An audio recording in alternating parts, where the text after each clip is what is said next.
Menyikapi masih mahalnya biaya upacara ngaben, Desa Adat Kerobokan, Kecamatan Kuta Utara, Badung membangun krematorium atau tempat kremasi berbasis desa adat. Seluruh proses kremasi akan dikelola langsung oleh desa adat melalui Prajuru Pura Dalem. Tempat kremasi ini ditargetkan mulai beroperasi pada 2022.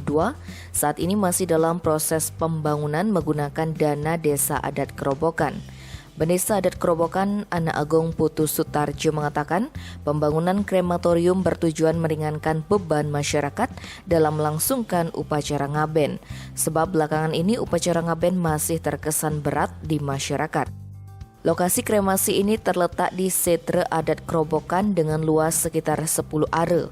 Selain itu juga ada lahan pendukung untuk melangsungkan upacara memukur.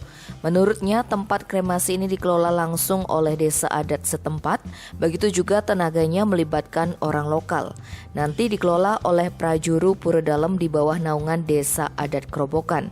Sutarjo menambahkan krematorium ini diperuntukkan kepada krames tempat kalau misalnya ada orang luar Desa Adat Kerobokan dan beragama Hindu ingin mengikuti kremasi, tentu mereka harus menyesuaikan dengan awik-awik desa adat setempat. Bagi yang ingin mengikuti kremasi, mereka bisa tinggal dipilih upacara utama, madya, dan alit. Intinya Dreste tidak hilang, tujuan pertama untuk mempercepat proses pengembalian Panca Mahabhuta. Tim Bali Express melaporkan.